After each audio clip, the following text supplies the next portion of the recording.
트럼프가 주장한 관세 폭탄, 이거 진짜로 실현될지 아닐지 많은 분들이 걱정하고 계신데요. 안타깝게도 이 관세 폭탄은 이행될 가능성이 굉장히 큽니다. 이 관세 폭탄에 대해서 트럼프가 그냥 블러핑이다, 큰 소리 한번 치고 그 다음에 협상의 수단으로 쓰려는 거다 라고 주장하신 분들은 항상 트럼프의 낮은 일기 때 공약 이행률 갖고 얘기를 합니다. 그런데 트럼프 일기 때 공약 이행률이 이렇게 낮았던 이유는 트럼프의 공약을 실현하려는 의지가 부족했기 때문이 아니라 트럼프가 자신의 공약을 현실로 만들 수 있는 그 힘 자체가 너무나도 부족했기 때문입니다. 공화당 내에 네버 트럼프라는 그런 조직이 있었거든요. 여기에 온갖 조직이 들어가면서 트럼프 낙선 운동까지 벌이기도 했습니다. 이게 민주당 내 조직이 아니라 공화당 내 조직이었으니까 얼마나 트럼프가 자기 공약을 실현하기가 힘들었을지 여러분 얼마든지 추정이 가능할 겁니다. 더군다나 미국에서는 중간선거라는 게 있죠. 앞으로 2년 뒤에도 중간선거를 할 겁니다. 그런데 트럼프 1기 때 중간선거에서 어떻게 됐느냐. 민주당이 232석을 차지했고 공화당이 198석으로 트럼프가 참패를 했습니다. 이 때문에 트럼프가 정권을 재창출할 가능성이 없다고 생각하고 너도 나도 트럼프한테 덤벼들었습니다. 특히 트럼프 행정부 내에서 장관들이 트럼프의 말을 듣지 않았기 때문에 트럼프의 공약을 현실화하기가 굉장히 힘들었던 겁니다. 그런데 이제는 슈퍼 트럼프 시대가 왔다고 볼 수 있죠. 이제 공화당의 아주 중요한 조직인 RNC 조직의 라라 트럼프, 트럼프의 며느리가 장악을 했습니다. 이 RNC라는 조직이 선거 캠페인뿐만 아니라 선거 자금까지 되기 때문에 공화당 의원들은 이 RNC, 즉 라라 트럼프한테 굉장히 잘 보여야 됩니다. 그러니 중간선거 전까지 트럼프한테 도전하는 그런 공화당 의원이 많이 나오는 것은 거의 불가능합니다. 더군다나 하원과 상원을 다 장악했기 때문에 이제 트럼프가 마음만 먹는다면 고율의 관세를 진짜로 부과할 수 있게 됐습니다. 근데 트럼프의 공약들이 지금 듣기에는 이게 진짜야? 이거 진짜 가능해? 라는 생각이 들 정도로 너무 황당하죠. 중국산 제품에 대해서 60% 관세를 부과하겠다. 뭐 이건 중국 얘기니까 뭐 남 얘기지 이렇게 생각하시는 분도 계시겠지만 사실 한국의 기업들이 중국을 통해서 미국으로 수출하는 경우가 많았기 때문에 우리나라한테도 직격탄을 미칠 수 있습니다. 여기다가 미국의 모든 수입품에 대해서 10%에서 20%의 보편적 관세를 부과하겠다. 동맹이니 뭐 FTA니 이런 거 다 무시하고 보편 관세를 전 세계에 대해서 때리겠다. 이렇게 주장을 했죠. 더군다나 미국한테 가장 중요한 그런 동맹 중에 하나인 캐나다, 그리고 미국의 가장 중요한 자유무역 협정이라고 할 수 있는 이 캐나다와 멕시코에 대해서 미국으로 오는 모든 상품에 25%의 관세를 부과한다. 이런 얘기도 했고요. 중국에 대해서는 이 60% 관세에 더해서 10% 추가 관세를 더 부과하겠다. 이런 얘기도 했습니다. 그리고 인도나 브라질 이런 나라들이 감히 달러 패권에 도전한다?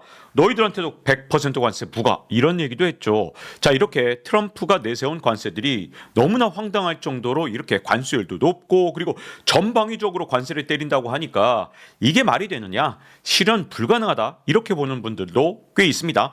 일단 법적으로 안 된다는 분들도 있고요. 의회가 막을 것이다, 이렇게 보는 분들도 있습니다. 그리고 일론 머스크가 있는데 중국산 제품에 대해서 60% 관세를 부과한다니 일론 머스크가 막아줄 것이다, 이렇게 바라고 계신 분들도 계신데, 근데 트럼프는 관세를 반드시 때릴 겁니다. 왜냐? 트럼프가 관세를 매기고 싶어하는 이유가 트럼프 1기 때와 2기 때 완전히 달라졌기 때문입니다. 어떻게 달라졌는지 그걸 자세히 설명드릴 텐데요. 그 전에 법적 제약이 있는지 없는지부터 말씀을 드리겠습니다. 자, 이건 미국의 내셔널 로 리뷰라는 전문 저널에 나온 건데, 미국 대통령 트럼프가 정말로 의회의 동의 없이 그러한 관세를 부과할 수 있을까? 아래에서 논의된 바와 같이 많은 경우에 그 답은 그렇다입니다. 아니, 미국 의회가 반대를 하면 대통령이 부과한 관세를 하더라도 얼마든지 철회를 요청할 수 있거든요. 미국의 법상 그렇습니다. 그런데 이 기사를 자세히 보면 뭐가 문제냐? 과반이 트럼프 관세 철폐에 동의를 해야 이 트럼프 관세를 철폐시킬 수 있는데 문제는 지금 현재 공화당이 상원과 하원을 다 장악하고 있습니다. 그러니까 트럼프가 일단 관세를 부과한 다음에 이 철폐 요청을 해야 되는데 그게 지금 의회에서 작동할 가능성이 거의 없다는 거죠. 그래서 트럼프는 정말 마음대로 이렇게 관세를 매길 수 있을 가능성이 굉장히 큽니다. 만약에 법적으로 궁금하신 분들은 이 기사를 직접 참고하시면 될 것 같고요. 자, 이제 경제적 설명을 좀 드리겠습니다. 자, 근데 미국이 관세를 때리면 이게 미국의 물가만 오를 수도 있죠. 그리고 또 하나 문제도 있어요. 중국이 위안화를 평가절하하면 무역수지 적자가 해소되지 않기 때문에 미국한테 아무런 도움이 안 된다. 이런 주장도 있습니다. 이 두 가지 주장에도 불구하고 트럼프가 설마 관세를 때리겠냐? 이했습니다. 왜냐하면 이번에 트럼프가 관세를 때리려는 목적은 일기 때와 완전히 다른데요. 일기 때는 무역수지 적자를 해소해 보겠다며 중국이나 아니면 다른 나라에 대해서 관세를 때렸지만 이번에는 세수를 더 확보하기 위해서 세원을 발굴하기 위해서 관세를 때리려고 하고 있기 때문에 관세를 실제로 때릴 가능성이 굉장히 커진 겁니다. 실제로 러트닉 상무부 장관 지명자가 미국이 관세만으로 국가 재정을 운영했던 20세기 초반이 미국에게 가장 위대한 시기였다 이런 말을 했는데 아니 이게 진짠가? 라는 생각이 드신 분들도 계실 거예요. 미국 연방정부가 관세만으로 국가 재정을 운영했다? 이것도 이상한 헛소리 아니야? 라고 생각하신 분들 역사적인 사실을 말씀드리도록 하겠습니다. 자, 원래 미국은요 아주 독특하게도 관세만으로 국가 재정을 운영한 시기가 굉장히 길었습니다. 미국은 건국 이후에 무려 137년 동안 관세만으로 국가 재정을 운영했는데요. 물론 잠깐의 예외가 있었습니다. 10년 정도 예외가 있었는데 바로 남북 전쟁 때였어요.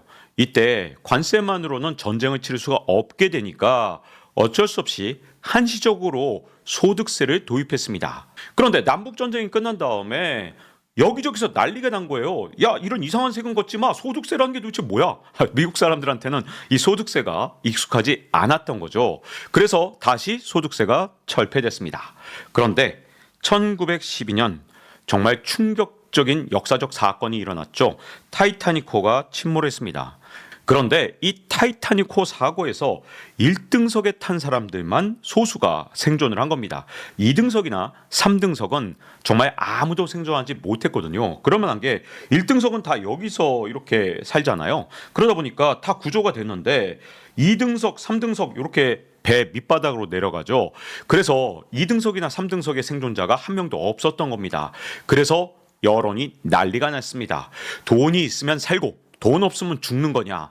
사람의 목숨조차 이제 재산에 좌우되는 거냐? 미국 여론이 완전히 발칵 뒤집혔거든요. 그래서 1913년에 미국 역사상 처음으로 소득세가 입법이 됐고 1914년에 실제로 누진세제를 갖춘 소득세가 실행이 됐습니다. 그래서 무려 137년 동안 관세만으로 국가재정을 운영하다가 이제 소득세가 도입된 그런 나라로 바뀐 겁니다. 그런데 러트님이 뭐라 그런 거냐? 타이타닉호 침몰 이전에 미국의 관세 시스템, 관세로만 세수를 걷던 시스템이 훨씬 더 미국이 위대했던 시기를 맞이했다. 이렇게 주장을 한 겁니다. 자, 그래서 트럼프가 이번에 관세 부과로 얻으려는 것은 바로 새로운 세원의 확보입니다. 트럼프는 지금 법인세도 깎아준다, 소득세도 왕창 깎아준다 그래서 세수가 엄청 부족해질 가능성이 있거든요. 그래서 관세를 때려서 다른 나라 사람들한테 세금을 내게 하자. 이런 주장을 하는데 이게 정말 귀에 솔깃하잖아요. 미국 사람들이 여기에 홀딱 넘어간 사람들이 굉장히 많았던 겁니다. 그러니 트럼프가 당선될 수 있었던 거죠. 그래서 실제로 트럼프가 이제 분명히 감세 정책은 할 거거든요. 근데 감세를 해놓고 관세를 만약에 크게 높이지 않는다? 그러면 거꾸로 문제가 생깁니다. 미국은 이제 앞으로 적자 재정이 더욱더 심각해질 거고 미국 국채를 훨씬 더 많이 발행해야 되기 때문에 금리가 치솟아 오를 겁니다. 그래서 트럼프는 관세를 부과하지 않을 수가 없는 상태가 될 겁니다. 그래서 혹여나 여러 가지 법적인 문제, 경제적인 문제 때문에 관세 부과를 하지 않을 것이라는 기대는 너무나도 순진한 기대입니다. 이번에 목적이 달라도 너무나 다르기 때문이죠. 근데 한 가지 문제가 있죠. 중국이 위안화를 평가절하하면 무역 수지는 그대로일 수 있다는 점입니다. 자, 이 부분에 대해서는 제가 지식 한방에서 이미 말씀드린 적이 있죠. 로빈 브룩스라는 브루킹스 연구원의 연구원이 파이낸셜 타임스에 기고한 글인데 이미 2018년에 트럼프가 중국에 대해서 25% 관세를 부과했습니다. 중국으로부터의 수입품의 절반에 대해서 관세를 25% 부과했더니 중국에서 12% 위안화를 평가절하해서 이 모든 것을 상쇄해 버렸거든요. 그래서 미국의 대중 무역 수지 적자는 전혀 줄어들지 않았습니다. 자, 관세를 25% 절반에 대해서 아무리 부과해봤자 위안화만 평가절하하면 소용이 없는 거거든요. 그래서 무역 수지 적자를 해소하기 위해서 관세를 때린다면 그 효과는 이번에도 없을 가능성이 굉장히 큽니다. 하지만 트럼프도 이걸 잘 알고 있죠. 보나마나 위안화를 평가절하할 것이다. 이걸 잘 아는데도 왜 60% 관세를 때리겠다고 했느냐. 트럼프의 목적이 이제는 더 이상 무역 수지 개선이 목적이 아니라 세수를 확보하는 데 있기 때문에 중국이 알아서 스스로 싸게 팔겠다? 니들 마음대로 싸게 팔어. 이렇게 생각하는 거죠. 근데 미국 물건을 안 사주는 그 부분이 좀 있을 거 아니에요. 근데 이걸 좀 걱정할 필요가 없는 게 어차피 애플의 아이폰은 중국에서 생산되기 때문에 아무리 위안화가 평가절하돼도 중국에서의 판매가가 직접적인 영향을 받지 않을 수도 있습니다. 게다가 또 하나 미국한테 유리한 점은 사실 원래부터도 중국이 미국한테 수입하는 물건이 많지가 않아요. 그래서 위안화를 평가절하한다고 해서 무역 수지 적자가 더 커진다든가 이런 일은 걱정할 필요가 없거든요. 그러니 트럼프 입장에서는 무역 수지는 그대로일 거고 대신 세금은 관세로 확보하면 되니까 이거 남는 장사네? 근데 물가도 안 오르네? 중국 애들이 자기들 스스로 판매 가격을 낮추겠다고 자기들 위안화를 낮추네? 트럼프는 이런 계산을 했을 가능성이 굉장히 큽니다. 자, 지금 유럽과 캐나다, 멕시코도 트럼프 관세 때문에 발등에 불이 떨어졌습니다. 특히 트루도 캐나다 총리 같은 경우는 캐나다에 대해서 25% 고율의 관세를 부과하겠다 그러니까 완전히 다급해져서 트럼프를 찾아가서 이렇게 둘이 사진을 찍은 걸 X에다가 올려놨죠. 일론 머스크한테도 아합을 하겠다 이런 뜻이 좀 담겨 있는 것 같은데 근데 외교적 성과가 크게 없었다는 얘기가 정말 많습니다. 트럼프는 어쨌든 일부 품목이라도 관세를 부과하는 게 목적이기 때문에 캐나다가 아무리 로비를 해도 이게 해결되지 않는 부분들이 일부 있는 겁니다. 그래도 유럽과 캐나다, 멕시코는 지금 전방위적으로 트럼프한테 외교를 하고 있기 때문에 관세를 부과하는 품목을 줄일 수 있지만 만약에 트럼프의 외교를 제대로 하지 못한 나라는 트럼프 관세를 제대로 때려 맞을 수 있습니다. 왜냐?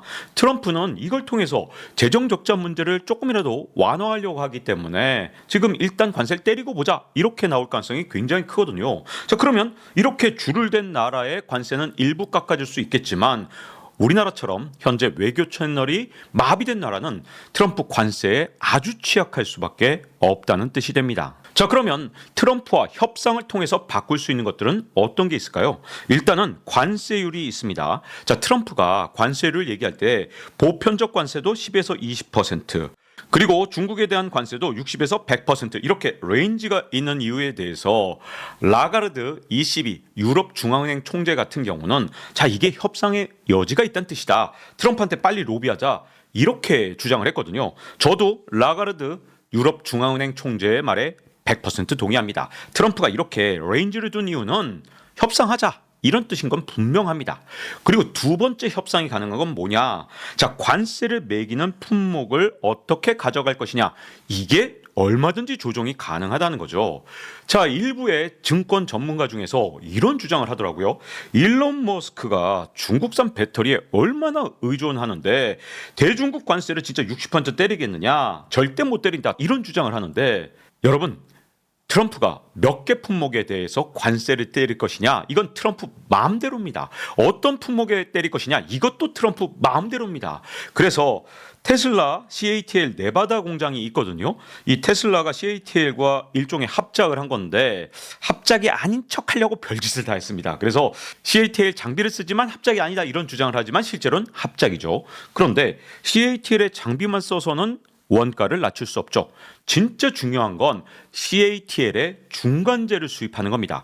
만약에 테슬라가 CATL의 중간재까지 수입할 수 있게 되면 우리나라가 미국에 진출한 배터리 공장의 이 원가 대비 거의 반값으로 배터리를 만들 수 있습니다. 이건 진짜 대한민국에 너무나도 치명적인 일이에요. 우리가 관세를 때려 맞지 않는다 하더라도 테슬라가 수입하는 이 CATL 중간재에 대해서만 관세를 때리지 않으면 우리나라 배터리 업체, 특히 미국에 진출해서 생산단가 왕창 올라간 배터리 업체들은 진짜 위기 상황에 빠질 수도 있거든요. 그래서 이 부분에 대해서 지금 당장 정부가 뭔가 해야 돼요. 안 그러면 우리나라 미국에 진출한 배터리 업체들 진짜 위험한 상황이 올 수 있고 이걸 좌시해선 절대 안 됩니다. 그리고 또 로비 가능한 게 있죠. 관세를 시작하는 시기를 최대한 뒤로 늦출 수 있습니다. 왜냐하면 트럼프하고 협상하면서 우리가 미국에 밀을 사줄게, 미국에 무기 사줄게, 미국에 천연가스 사줄게, 이런 식으로 계속 시간을 끌 수도 있습니다. 관세를 시작하는 시기만 조금 뒤로 늦춰도 초기의 시장을 빼앗기지 않으니까 이건 굉장히 유리한 데에 쓸 수가 있죠. 근데 초기에 먼저 관세를 두드려 맞는다. 그러면 당장의 기업의 경쟁력이 사라지기 때문에 이게 또 문제가 될 수 있습니다. 지금 우리나라 수출이 그래도 아직까지는 문제가 없는 걸로 나타나는데 그 이유가 뭔지 아십니까? 우리 기업들이 지금 현재 경쟁력을 갖고 있어서 그런 게 아니고요. 트럼프가 관세를 때리기 전에 지금 그 시기가 아마도 한 5월 정도에 트럼프가 관세를 때릴 거라고 보고 있거든요. 그래서 내년 1분기까지 빨리 이 한국에서 생산한 물건을 미국으로 옮기려고 우리나라 기업들이 엄청 노력하고 있어요. 예를 들어서 우리나라의 반도체 기업이나 자동차 기업, 배터리 기업들이 한국에서 생산된 중간재를 지금 미국으로 옮겨놔야 관세를 두드려 맞지 않기 때문에 지금 수출이 그래도 꽤 양호한 것처럼 보이지만 사실은 이게 진실이 아닙니다.